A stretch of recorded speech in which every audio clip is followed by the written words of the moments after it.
Bom dia, irmãos. Graça e paz, amém?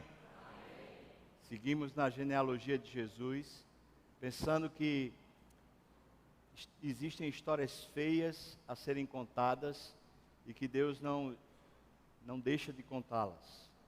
E que isso traz para nós uma ideia de que Deus não tem nenhuma vergonha das nossas histórias feias. Pelo contrário, se Ele puder entrar nessas histórias feias, puder nos resgatar delas, então certamente a gente será salvo. É por isso que talvez a grande recuperação que temos que fazer é contá-las, não escondê-las, passar a contá-las. Mas como as contamos?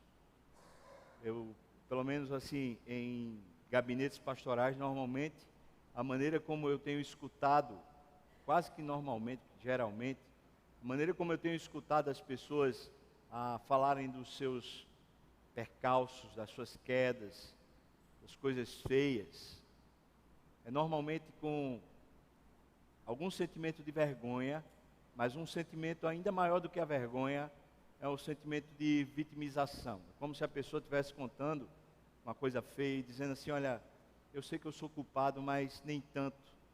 Aconteceu isso porque lá no passado aconteceram alguns fatos, e passa a dizer que aqueles fatos, aquelas histórias ruins, elas meio que marcaram a trajetória, fazendo com que a pessoa vivesse daquele jeito, ou sujasse a sua própria história por causa dos outros.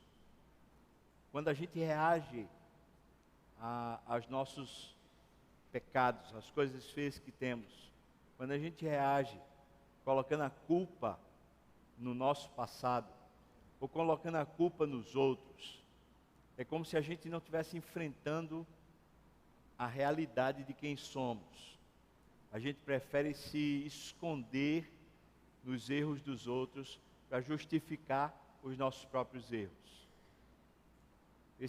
Essa série, ela é uma tentativa de fazer a gente enxergar a nossa própria história aos olhos de Deus e, quem sabe, pela graça do Senhor, sermos resgatados. A história de Ruth, que é a história de hoje, é a história de um resgate. Se tivesse que ser pega alguma palavra mais relevante no livro de Ruth, talvez a palavra que enseja o livro todo, que traz o principal tema da história de Ruth, essa palavra seria resgate. E é precisamente essa palavra que é usada no Novo Testamento para falar sobre a obra de Jesus entre nós.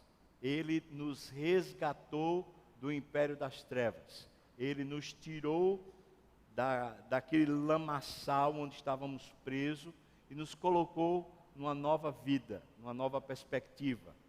Ruth, a moabita, serve de testemunho. Ela é descrita na genealogia de Jesus, lá em Mateus capítulo 1, apenas cita que ela faz parte dessa genealogia. Vamos abrir sua Bíblia, abrir a nossa Bíblia, no livro de Ruth. Nós vamos ler logo no primeiro capítulo, do versículo 1 ao 5, depois a gente vai pular para o versículo 15, aí a gente vai até o versículo 18. Capítulo 1 do livro de Ruth, onde a gente vai observar a história dessa mulher. Primeiro capítulo do livro de Ruth, a partir do primeiro versículo até o versículo 5.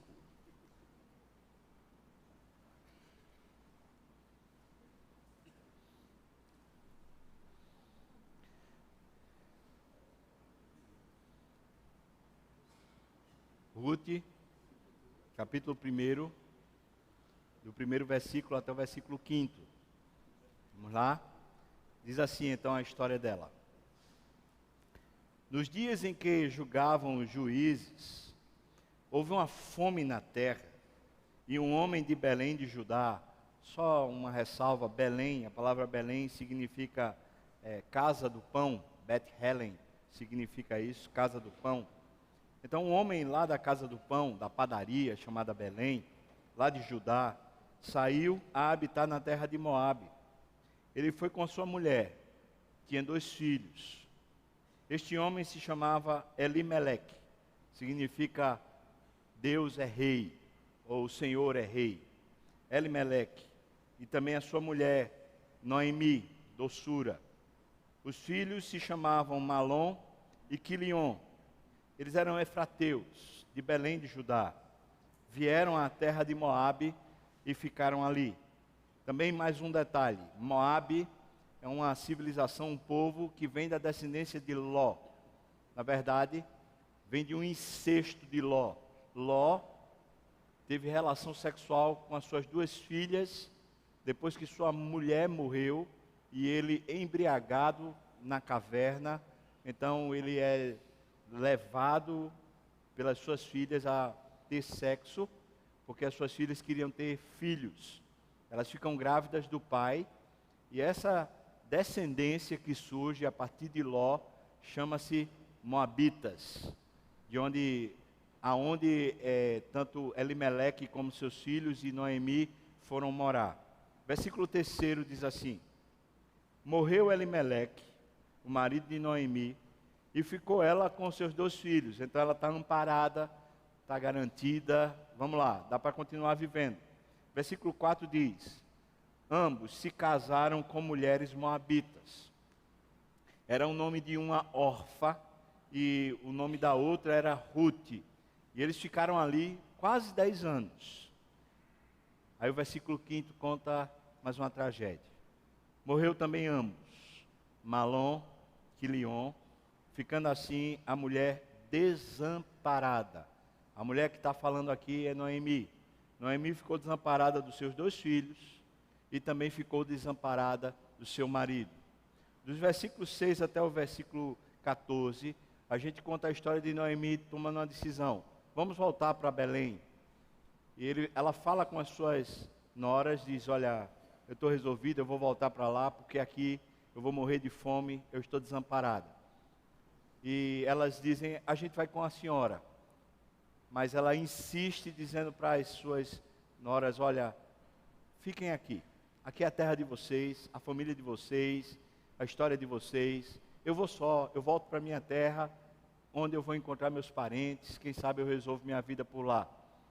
Essa história, versículo 15, então, conta assim: disse Noemi: eis que a tua cunhada voltou ao seu povo, voltou também aos seus deuses. Também tu, Ruth, volta após a tua cunhada, vai com ela, fica aqui não, vai-te embora, mulher.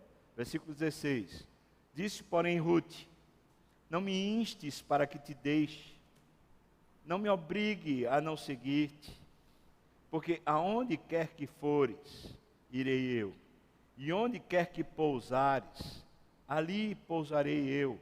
O teu povo é o meu povo, o teu Deus é o meu Deus. Onde quer que morreres, morrerei eu, e aí eu serei sepultada. Faça-me o Senhor o que bem lhe aprouver, se outra coisa que não seja a morte me separar de ti. Vendo, pois, Noemi, que de todo Ruth estava resolvida a ir com ela, deixou de insistir com ela, e então Ruth foi. Vamos orar, irmãos. Pai, nos instrua aqui no caminho que devemos andar, para que haja sabedoria, excelência, haja do teu altar, Senhor, alguma coisa que nos alimente, que nos fortaleça para a vida. Ensina-nos os teus caminhos, no nome de Jesus, amém. O livro começa contando a história de esperanças em meio ao caos. A terra estava com fome, estava passando por um problema econômico grave, talvez bem parecido com o que o Brasil está passando. Havia falta de esperança. Não é sem razão que muita gente sai do Brasil para buscar um emprego ou buscar pelo menos algum sustento em outros países, especialmente os Estados Unidos, mas também vão para a Europa, também seguem para a Austrália, Nova Zelândia, vão para outros destinos no mundo onde talvez tenham alguma família ou tenham alguma condição de se firmar para ter uma nova trajetória, pelo menos com um pouco de dignidade. Nosso país está passando por uma crise que talvez não tenha precedente para essa crise. Não tenha nada que possa ser contado como sendo tão feio, tão tenebroso. A gente tem que louvar a Deus, não só pela Lava Jato, mas pela ação de Deus, parece-me, limpando um pouco a história feia desse país. A história de Ruth é a história de uma mulher que está em Moabe e de repente ela vê chegando os imigrantes. Malom e Quilion, também ela conhece a casa de Elimeleque e conhece Noemi. E Ruth de repente se afeiçoa de um deles, casa-se e agora há esperança. Aquela família que imigrou parece que está se adaptando, parece que agora vai ter um novo estilo de vida. Bom, existem então perspectivas. Parece que coisas boas vão acontecer a partir de agora. Mas não é bem isso que estava no roteiro do Senhor. Naquela terra estranha, Elimeleque, que deveria agir conforme o seu nome, ou seja, acreditar que Deus é o seu rei, é o seu mantenedor, o seu provedor. Elimeleque morre. Depois, também os seus 2 filhos morrem. E essa mulher doce, chamada Noemi, ela entra em desespero. E é um profundo desespero. E talvez esse seja o ponto mais sensível no livro. Porque depois há uma recuperação no livro, na história. Mas talvez esse seja o ponto que a gente precisasse aprender a conviver com ele, chamado perdas. Nós não fomos feitos para perdas. Nós somos criados por Deus para morar num jardim chamado prazer. Não é à toa que a gente tem o hedonismo incrustado na gente.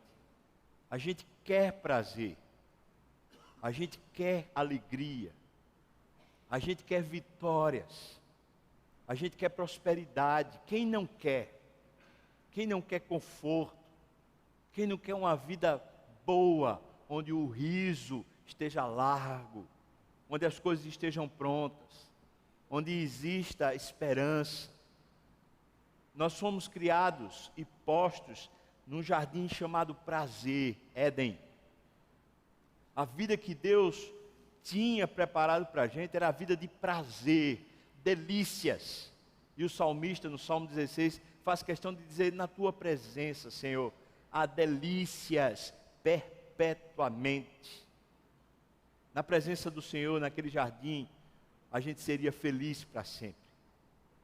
Mas tomamos a decisão lá no Éden de que quem discerniria o que é bom e o que é ruim para a gente seríamos nós mesmos. Comemos o fruto maldito. E quando falo comemos, é que eu não tenho como atribuir a culpa a Adão. Porque Adão era meu fiel representante. Isso quer dizer que se fosse eu que estivesse no Éden, no lugar de Adão, era eu quem comeria. Eu tenho plena convicção de que eu não faria diferente do que Adão fez. Ele era o meu fiel representante.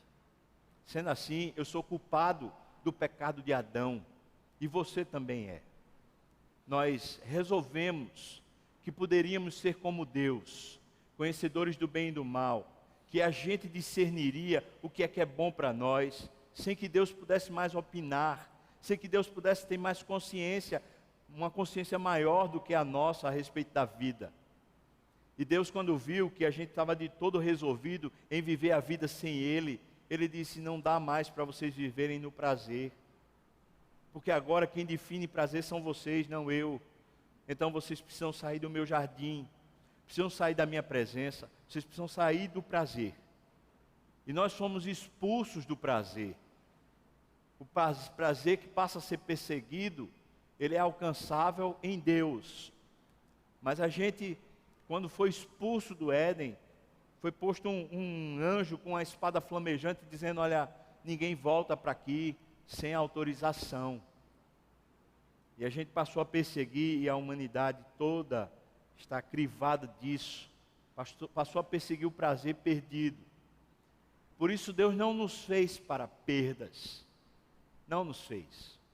Pelo contrário, Deus fez para a gente ser feliz. Deus nos fez para a gente ter uma alegria que sobejasse. Deus nos fez para ter vitória em cima de vitória. Deus nos fez para ter prosperidade. E toda vez que a gente está se sentindo aquém disso, há uma reclamação interior. Qualquer coisa que nos tire esse privilégio do prazer, a gente tem que chamar de perda. Não é à toa que Dilma foi tirada do poder. Não é à toa que os índices a respeito de Temer são tão feios. O brasileiro comum, feito eu e você, por mais que tenhamos cultura, leitura, entendimento sobre geopolítica, pouco interessa. A gente está sentindo uma coxa no nosso bolso. A gente está sentindo um aperto nas nossas conversas. É como se tivesse um sapo que não desceu. Ele está ainda na boca, a gente não consegue engolir o sapo. A gente está se sentindo assim. Mas eu diria que se só fosse essa a nossa perda, talvez fosse um pouco mais fácil de viver. No entanto, a gente sofre muitas perdas pessoais, não só perdas que são da nação ou que são familiares, perdas pessoais, projetos que não vão adiante, de repente, situações que a gente não previa chegam. Que dirá da morte, irmãos? Antes do meu pai morrer, eu me solidarizava de pessoas que estavam em luto, mas eu não conhecia precisamente o sentimento do luto. Quando meu pai faleceu, eu senti profundamente o que é o luto. Lembro-me de pelo menos por 1 ano e meio chorar. E um dia que eu estava assistindo um filme lá, de repente eu vi uma cena que me lembrou minha infância. Eu desatei a chorar sem parar. Eu passei, acho que ali foi o momento que Deus meio que me recuperou, que o luto foi vencido. Nós não estamos prontos para esse nível de perda. Mesmo quando há um câncer, mesmo quando o processo para a morte demora meses, anos, como o do meu pai, que foi 2 anos e meio de processo, nós não estamos, de alguma maneira, preparados.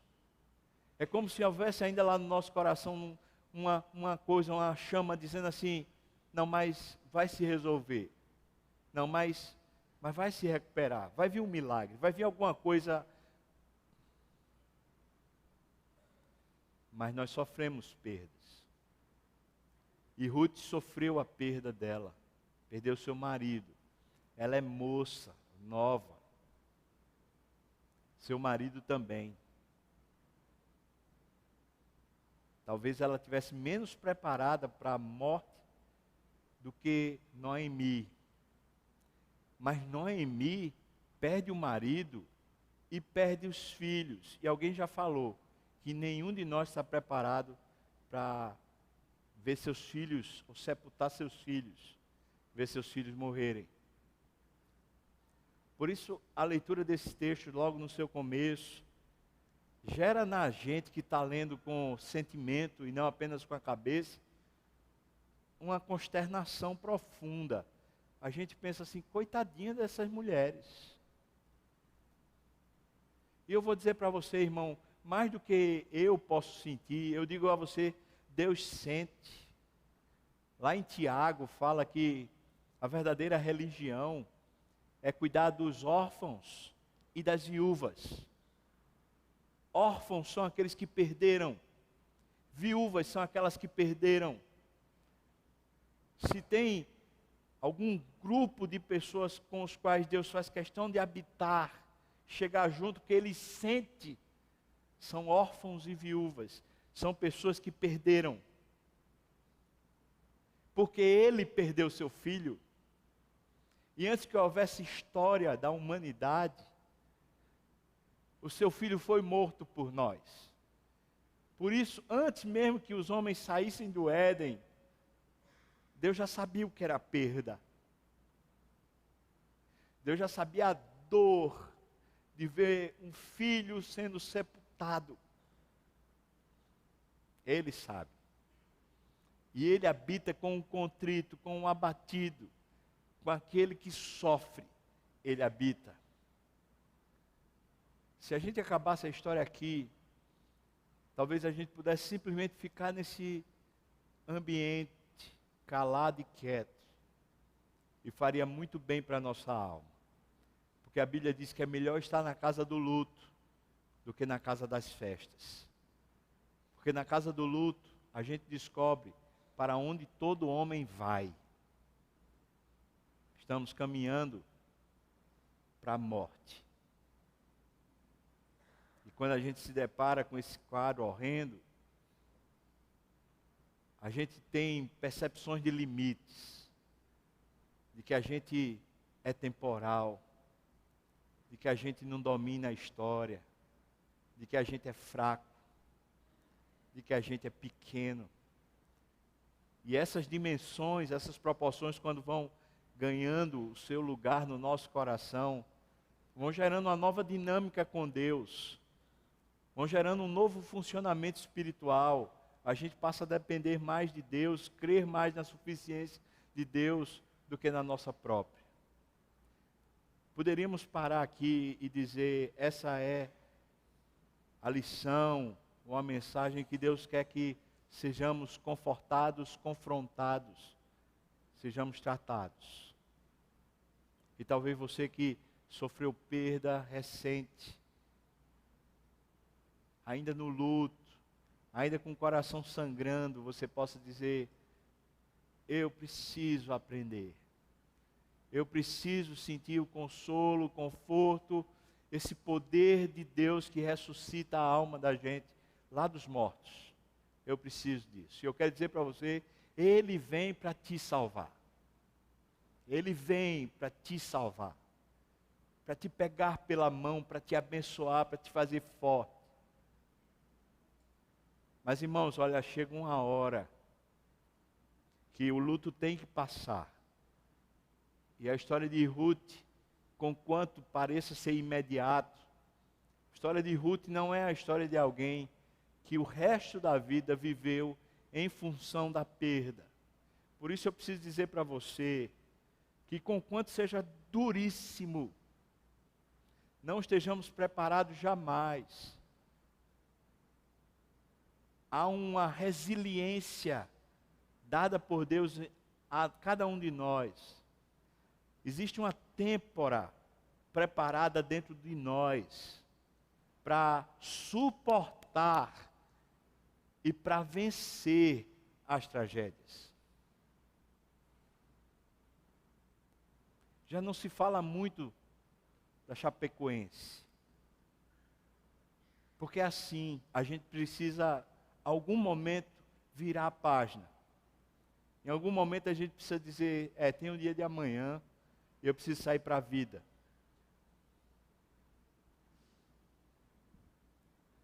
E Ruth sai para a vida. Eu chamo você, talvez na sua dor profunda, a sair para a vida.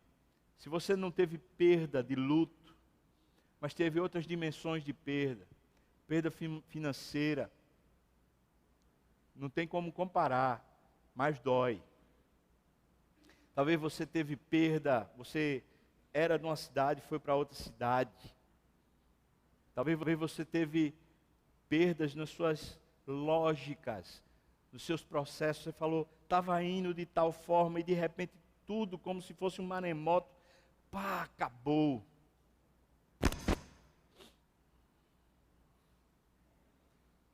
Precisamos, irmãos, em algum momento, à medida que caminhamos com Deus, precisamos virar a página. E a história de Ruth é a história de alguém que nos ensina a virar a página. Nos diz como podemos virar a página das tragédias mais difíceis. Esse livro poderia ser chamado, a meu ver, de Noemi, em vez de Ruth. Porque o livro começa contando a história de Noemi e termina contando a história de Noemi. Me parece, então, que a história de Ruth, ela é como se fosse um quiasmo. A história de Ruth é como se estivesse no meio de uma grande narrativa. E isso nos ensina, a mim e a você, que nós estamos no meio de uma grande narrativa. Conquanto talvez a gente pense que a nossa história é a principal e somos protagonistas de alguma maneira, a gente precisa encarar o fato de que existem histórias nas quais nós estamos inseridos. E que Deus está olhando para uma história como um todo, conquanto nos olhe pessoalmente e nos ame pessoalmente. Noemi, me parece, ter muita dificuldade de assumir uma nova postura. Quando Noemi chega na terra dela, lá em Belém, ela avisa as suas vizinhas: por favor, parem de me chamar de Noemi. Eu não tenho condições de ser doce. Eu não tenho condições de tratar bem ninguém. A minha alma está sangrando. E ela avisa: por favor, mudem meu nome. Vocês me conheceram como sendo uma senhora doce, mas agora vocês precisam me chamar de amarga, porque eu sou Mara. Eu sou amarga. E talvez muita gente, depois das perdas, não se reconfiguraram, não tomaram decisões e simplesmente se tornaram amargas. E é ruim para todos, mas especialmente para si, ser amargo. A história de Ruth, então, é a história de alguém que diz: preciso virar a página. Eu preciso. E ela toma decisões que dizem respeito a caminhar com Deus. A decisão dela é: eu terei um Deus diferente de todas as outras histórias que eu conheço. Eu terei o Deus verdadeiro para ser meu Deus. E essa é a principal, veja só, irmãos, essa é a principal decisão que alguém precisa tomar para virar a página.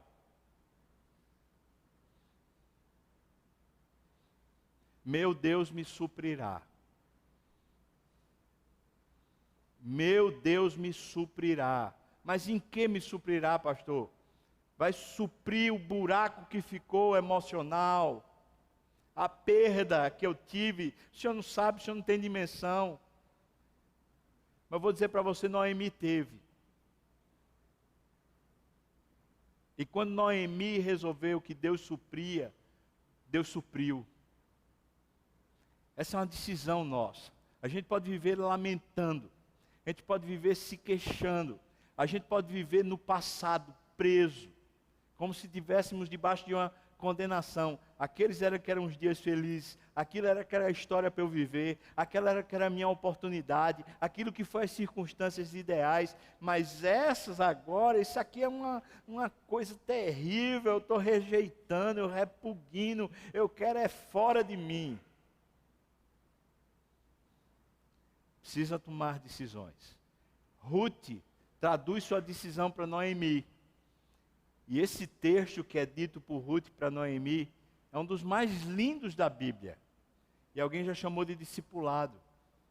Mas eu acho que é apenas a essência do discipulado, porque o caminho que ela está fazendo é um caminho de resgate. Ela quer sair daquela postura de alguém que vai viver o resto da vida apoiada nas lágrimas. E ela diz: eu preciso que as lágrimas estanquem e eu preciso uma nova dinâmica na minha vida. Ela diz isso para Noemi: não me instes para que te deixe. Por favor, não me obrigue a não te seguir. Faz isso não. Se você está indo para a terra do povo de Deus, se você está indo, voltando para as suas origens, para o Deus vivo, esse é o meu caminho. Veja o que ela diz: o teu povo é o meu povo, o teu Deus é o meu Deus. Quando ela diz essas palavras, ela está dizendo, em outras palavras: olha só, eu descobri qual é o percurso da minha alma, eu descobri o endereço dela. O endereço não é o acolhimento que a família pode fazer para mim. O endereço onde eu sou resgatada, restaurada, não é a partir dos homens ou das pessoas. Noemi, você está voltando para o lugar certo, você está voltando para o povo de Deus, você está voltando para Deus. Esse é o meu caminho, Noemi. Por favor, não me deixa só. Eu quero ir. Esse é o primeiro ponto que eu queria que você pensasse, irmão. A gente começa a abandonar o luto quando a gente define onde a nossa alma habita. A nossa alma habita naquilo que para nós era tão importante e nos foi tirado. Por exemplo, a minha alma habita no meu pai.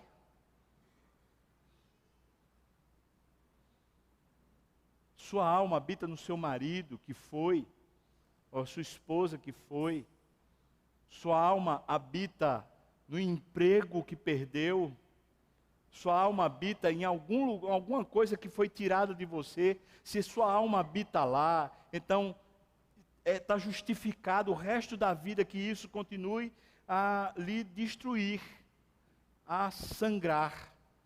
Mas, se você tem a sua alma que habita em Deus, então encaminhe-se em direção a Deus. Diga, pronuncie isso para você mesmo.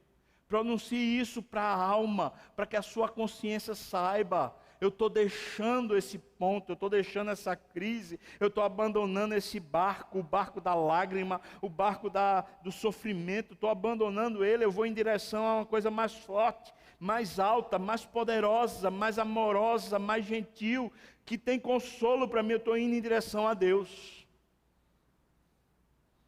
Ir em direção a Deus também é ir em direção ao povo de Deus. E nunca será diferente. Porque se tem alguma expressão visível de Deus, é a igreja. Porque a igreja é o corpo físico do próprio Jesus Cristo. Então, ir em direção a Deus é ir em direção ao povo de Deus. E é isso que Ruth faz. Noemi diz, tá bom. E o texto diz para nós que ela estava de todo resolvida. Eu gosto disso, porque Noemi percebe como é que está a situação no coração de Ruth. O coração de Noemi não está de todo resolvido, e isso é bom para a gente entender. Mas o coração de Ruth está de todo resolvido. O que quer dizer isso?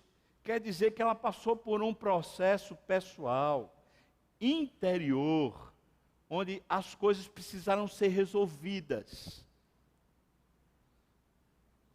Talvez esse seja uma lacuna que temos na proposta de agenda que nos é oferecida diariamente. Nós não temos tempo para pôr pontos finais em nós. É como se a gente estivesse tão atarantado de coisas que a gente o tempo todo está pondo vírgulas nas coisas que fazemos. Pomos vírgula. Só que a gente está mudando de assunto, pondo vírgula, e a nossa vida fica como se fosse uma equação sem sentido. Fica como se fosse uma oração que a gente não entende mais, nem a própria vida, porque a gente está botando vírgula quando a gente precisava botar ponto final, parágrafo e começar uma nova história. Talvez um novo assunto, ainda que seja dentro da mesma história. O texto diz, Ruth se resolveu, e Noemi percebeu, essa menina está resolvida. Ela está pondo um ponto final na história, e está dizendo, agora eu vou começar uma nova história. E sabe, a decisão de caminhar com Deus, sempre é pôr pontos finais, nas coisas que estão demandando na vida da gente, lágrima. Ou demandando na vida da gente, esse sufoco. É Jesus que diz para mim e para você, venha a mim, você que está cansado, aflito, sobrecarregado, eu quero aliviar você. Mas ele diz, eu vou fazer isso quando vocês trocarem o fardo comigo. Eu vou fazer isso quando vocês começarem a aprender a serem mansos e humildes de coração. Ou seja, Jesus diz, você vem a mim, mas faz o seguinte, vem a mim pondo um ponto final na sua história. Eu quero ter uma nova história com você. E isso quer dizer que se eu sofri uma perda hoje, talvez hoje seja o dia do lamento. Eu preciso aprender a chorar. Talvez amanhã ainda chore. Talvez eu passe até um mês chorando, porque aquilo sangra a alma da gente. Mas tem que haver um dia, irmão, onde eu paro, eu me resolvo, eu digo assim, olha, acabou, esse negócio aqui não tem como continuar mais. Isso está me fazendo mal. Não estou falando que a situação se resolve. O que eu estou falando é que a gente põe uma resolução naquela coisa.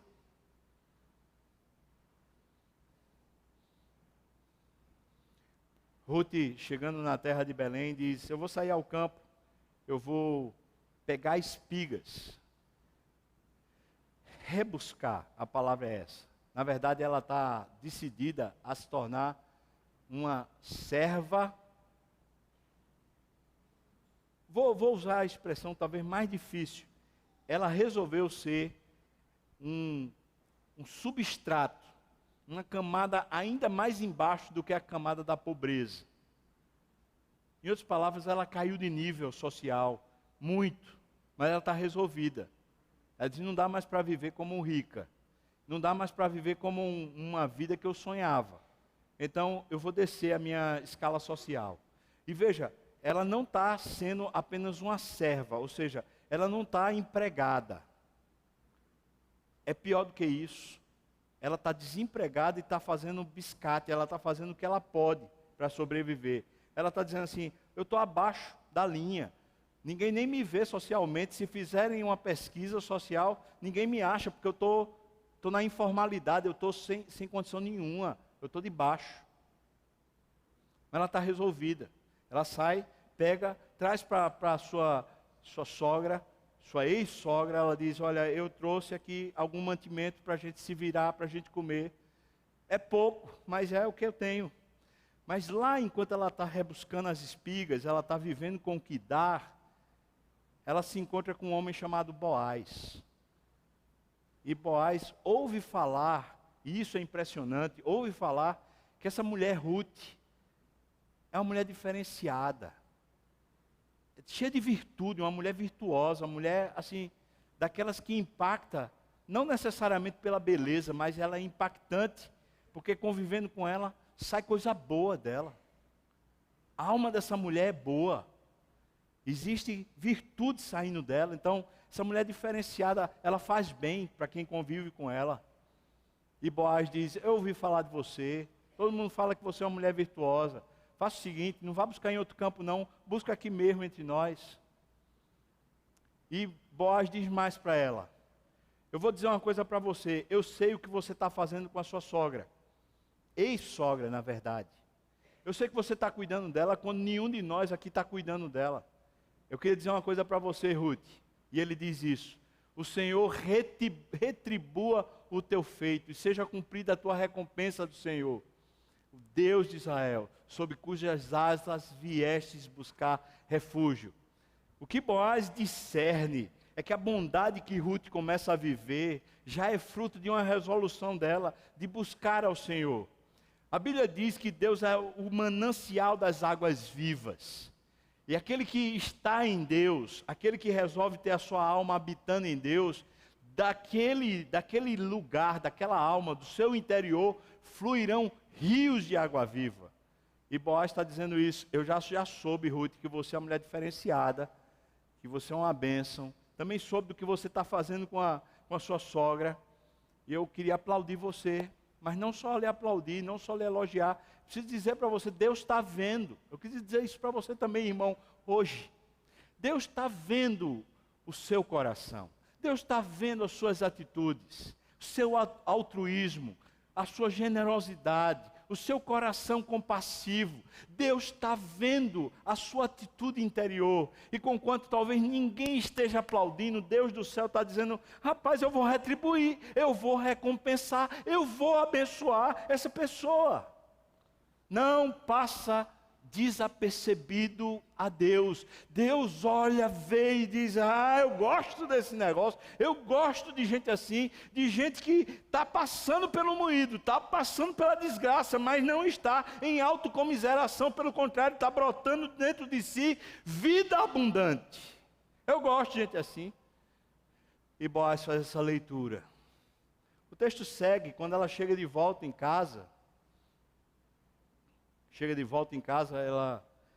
Noemi fala: foi Boaz? Ah, Boaz pode ser o seu resgatador. Em outras palavras, lembra que eu contei a história, quando a gente estava falando de Tamar, que se um filho, ou se um homem morre, então seu irmão deveria possuir aquela mulher para ter filhos que fossem do que morreu. É mais ou menos essa história, a história do resgatador. Ou seja, alguém da família precisaria pegar a viúva e conceber filhos na viúva, a fim de trazer uma descendência. O resgatador, na linha, seria Boaz. O resgatador de Ruth. Só que Ruth não sabia, mas Noemi sabia e fala assim: olha, Ruth, é o seguinte, Boaz é um possível resgatador seu. Você vai fazer o seguinte, você vai chegar lá na eira. Na eira era um terraço onde eles pegavam as colheitas e colocavam lá. E no final da tarde, já na noitinha, depois deles terem comido, normalmente aqueles que tinham trabalhado na colheita dormiam na eira para evitar que alguém roubasse. Eles dormiam lá. Eles tinham acabado de fazer a tarefa, botaram lá e fizeram lá uma festa, comeram. Ruth está lá, meio que escondida, sem dar sinal da sua presença. Mas Noemi disse para Ruth: faz o seguinte, Ruth, de noite, quando ele se deitar para dormir, você descobre os pés dele. E você deita aos pés dele. Ela vai notar, ou melhor, ele vai notar. Dito e feito, Ruth cumpre o que Noemi disse. Meia-noite, Boaz acorda. Provavelmente ela acorda porque ele está com frio nos pés. Não sei, mas quando ela acorda, que ele olha para os pés, vê Ruth lá. E ele fala: o que é que está fazendo aqui, menina? Ela diz assim: por que você não põe a sua capa sobre mim, já que você é meu resgatador? Eu acho isso uma coisa tremenda de Ruth. As mulheres têm a tendência de se fazer de difícil, de negociar carinho, de não se dispor. Estou errado, irmão? Tem tanto homem carente, ela não é? Os caras tudo assim, carente, lambendo os beiços, não consegue nada. E a mulher não diz: passa a capa em mim, irmão. É ou não é? Não estou falando de sexo. Talvez tenha passado essa mensagem, mas não estou falando de sexo, porque Ruth não está se oferecendo sexualmente para ele. O que Ruth está dizendo é: você pode ser meu marido. E eu queria falar, não tenho tempo, mas esse seria um bom tema para falar para pessoas que ainda não casaram. Se não houver iniciativa, não houver retribuição, se você não dá sinais evidentes de que você está interessado, está interessada num casamento, rapaz, não vai rolar, não vai rolar. Os homens são covardes. Opa! Eu com eles, né? E as mulheres muitas vezes não facilitam, pelo contrário, só atrapalham. Aí fica difícil. Mas o fato é que Ruth vai lá e dá todas as dicas para ele. Sabe o que é que ela está dizendo? Eu vou trocar em miúdos. Ela está dizendo para ele: eu estou pronta para casar. Se você quiser, eu estou pronta. Ele endói o cabeção. Ele fala: faz o seguinte, dorme aí, eu vou dormir aqui, e amanhã eu resolvo esse negócio. Amanhã. Em outras palavras, o que ele está dizendo para ela: eu topei. Amanhã a gente se casa. Eu vou perder tempo não. Pegar uma cabocla dessa que é virtuosa, é agora. Ele vai até a praça da cidade. Desculpa, Ruth diz: sou Ruth, tua serva, estende a tua capa sobre a sua serva, porque tu és resgatador. E o resgate vai começar a acontecer. Ele vai até a praça da cidade, chega lá, ele faz um negócio público e diz assim: olha, o campo lá de Noemi precisa ser comprado, e junto com o campo, alguém tem que resgatar a Ruth, que faz parte da família lá. Então assim, O cara que era o responsável, ele pergunta, você vai resgatar? O cara fala, rapaz, eu não posso.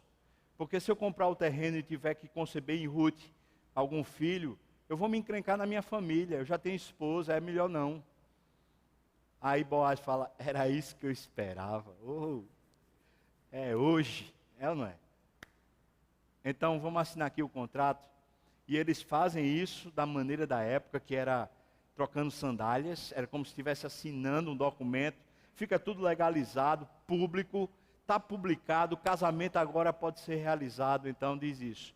Tomou Boaz, já o capítulo 4, tomou Boaz a Ruth, ela passou a ser sua mulher, sua esposa, coabitou com ela, agora entrou o sexo, e o Senhor lhe concedeu que concebesse, e ela teve um filho, e o filho vai ser o avô do rei Davi. Essa história é linda, mas é impressionante o que é dito a respeito do papel de Ruth no coração de Noemi. Se você puder, abra sua Bíblia aí no capítulo 4, eu estou encerrando esse sermão. Capítulo 4 de Ruth. Veja o que diz.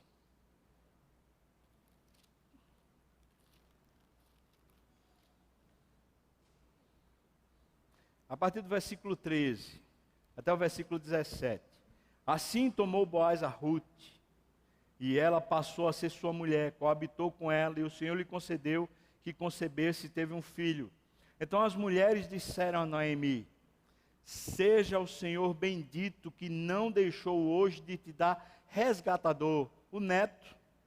Resgata a alma, resgata a esperança, nova vida está acontecendo. Não deixou de dar um resgatador, que seja afamado em Israel o nome do seu filho, o seu neto. Versículo 15, ele será restaurador da tua vida, consolador da tua velhice, pois tua nora, que te ama, o deu à luz, e ela te é melhor do que 7 filhos. Essa é uma expressão judaica, linda, não dá para a gente parar agora para se deter nela. Versículo 16, Noemi tomou o menino, o pôs no regaço, entrou a cuidar dele. As vizinhas lhe deram nome, dizendo, a Noemi nasceu um filho, e lhe chamaram Obed.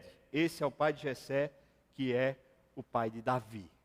Essa história termina com Noemi e Ruth resgatadas.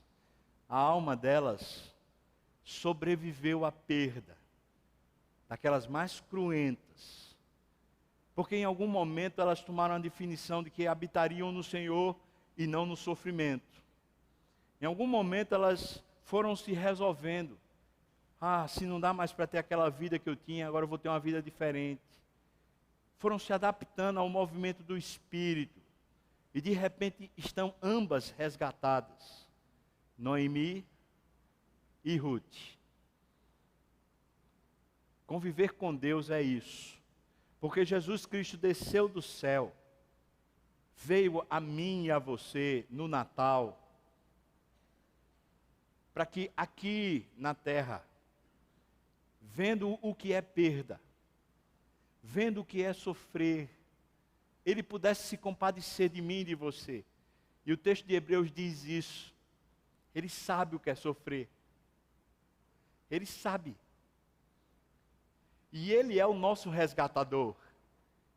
Ele é aquele que chega e passa sua capa sobre nós e diz, você é meu, eu cuido de você, ninguém tasca mais em você, porque você é meu. E é lindo a gente poder chegar ao final e dizer, eu sou do Senhor, e o Senhor é meu. Juridicamente nós estamos prontos. Foi pago um preço. Agora nós somos propriedade exclusiva de Deus. Só está faltando um encontro. E Ele está voltando. Nós vamos nos encontrar com Ele. E nós seremos sua noiva. E Ele será o nosso resgatador. Amém, irmãos? Então eu tenho esperança. Eu tenho esperança de que o Brasil vai se resolver de alguma maneira. Eu tenho esperança de que o meu sofrimento tem fim. E não é só quando eu morrer. Também é quando eu resolvo que eu não habitarei no sofrimento, mas eu vou habitar no Senhor Jesus. Amém. Vamos orar. Talvez a mesa do Senhor Jesus seja um convite bom a gente habitar no Senhor. Queria convidar o conselho para vir para cá.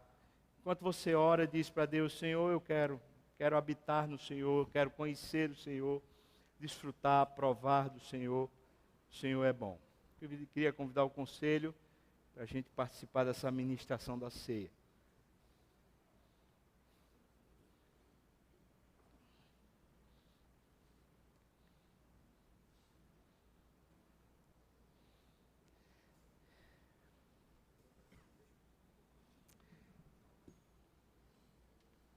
Vamos orar, irmãos.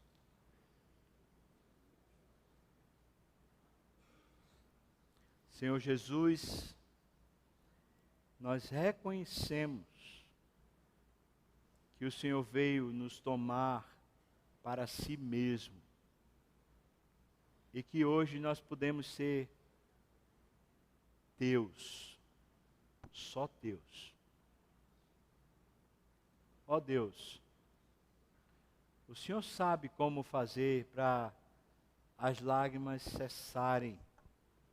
Diz a tua palavra em Apocalipse 21, que lá no céu não haverá mais lágrima nem choro. Mas aqui, enquanto a gente chora, revela-nos um momento da gente tomar uma decisão como Ruth, resolver dar um ponto final na nossa própria mazela, Senhor. Ajuda-nos, Senhor, a caminhar na direção do Senhor, a termos uma nova postura diante da vida, Pai. Em vez de amargos, uma fonte a jorrar para a vida eterna, Pai. Abençoa-nos no nome de Jesus.